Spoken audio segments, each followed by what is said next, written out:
Una de las funciones que realiza pues el psicólogo forense es la denominada autopsia psicológica. Muchas personas, generalmente en clase las preguntas, los estudiantes se quedan asombrados y les despierta mucha curiosidad saber qué es una autopsia psicológica. Las personas confunden la autopsia psicológica con lo referente a otras áreas, pues lo que pueden hacer otras especialidades como un patólogo forense, un odontólogo forense, un médico forense. Genera incluso mucho morbo el saber que un cuerpo, todas las técnicas que utiliza un médico cuando abren un cuerpo o estudian los órganos, todo esto. Acá en la psicología, la autopsia psicológica es un tanto distinta, diferente. ¿De qué se trata? Se trata pues de un proceso de recolección de datos y análisis que siempre va a estar enmarcado en los últimos eventos de la vida del fallecido. ¿Para qué? Pues para determinar qué cosas, qué factores influenciaron en que una persona de repente pudo haberse quitado la vida, un suicidio. ¿Y qué pasa? Inicialmente en la década en Estados Unidos, que fue donde inicialmente se empezó a practicar lo que era la autopsia psicológica, en lo que ellos conocen pues como la Gran Depresión, 1929, 1930, aparecieron en la ciudad de Nueva York, empezaron a aparecer distintos, con frecuencia, personas que se quitaban la vida, suicidio. Entonces a los cuerpos policiales les llamó mucho la atención qué pasa, por qué las personas se están quitando la vida, qué está pasando, qué los está llevando a quitarse la vida. Entonces empezaron pues a desplegar una serie de profesionales a analizar y hacer este estudio. Entonces pues empezó, pues los norteamericanos generalmente ellos tipifican todo, sistematizan todo y empezaron a aparecer pues las prácticas, las técnicas, las reglas de cómo hacer una autopsia psicológica. Entonces allí surge pues ese término autopsia psicológica de analizar, de revisar qué hacía el individuo. O sea, antes de su muerte era una persona que hablaba del futuro, hablaba de proyectos, hablaba de la pareja, del matrimonio, de negocios. Realmente una persona con estas características se iba a suicidar. Entonces llama mucho la atención ese. O era una persona, por el contrario, que tenía una visión catastrófica, el individuo, la vida no tenía sentido, tenía pocas amistades, poco se le veía en público. Entonces, todos estos elementos, esta información, permitía pues hacer una valoración,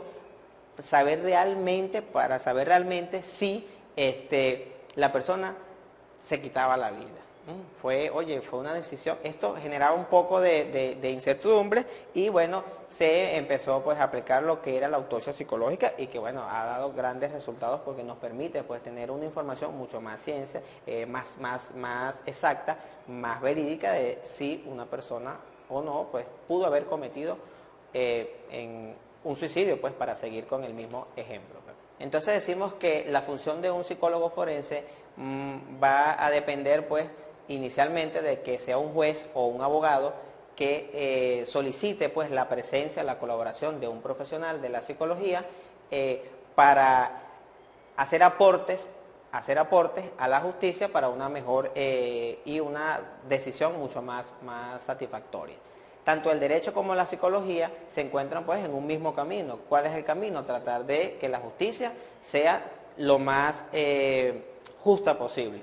Y como digo yo, o sea, que la justicia no sea tan ciega. Entonces le decimos pues que la importancia de la presencia de un psicólogo en el área forense pues radica en los aportes que hace el profesional de la psicología desde su área, que no tiene por qué ser aportes legales, sino desde su área, los aportes que se pueden hacer, ¿para qué? Para una mejor y una toma mucho más acertada, una toma de decisión mucho más acertada desde el ámbito judicial. Entonces, la psicología por sí sola no puede demandar, no puede juzgar, no puede sancionar una conducta. El derecho o las leyes, los sistemas judiciales se encargan de tipificar una conducta que está estimada socialmente como algo ilegal. Que en psicología, cuanto más inconsciente es una conducta, más patológica será. Para el derecho, cuanto más patológico es un comportamiento, más inimputable es. Entonces, al derecho no le interesa saber cuáles son las causas que originaron la patología o el comportamiento, lo que le interesa es cuánto de patológico tuvo ese individuo antes de cometer un hecho y cuánto fue después. La psicología explica las enfermedades desde series complementarias, donde hay factores previos como un factor desencadenante, pues que lleva a que el individuo pues tenga una conducta. El derecho le interesa saber cuánto de patológico es la conducta antes de cometer el hecho punible y cuánto de patológico es después. Entonces se requieren pues de los aportes de ambas áreas para tomar una mejor decisión. Entonces decimos que tanto el derecho como la psicología pues se encuentran en un mismo camino, de tener una más acertada decisión.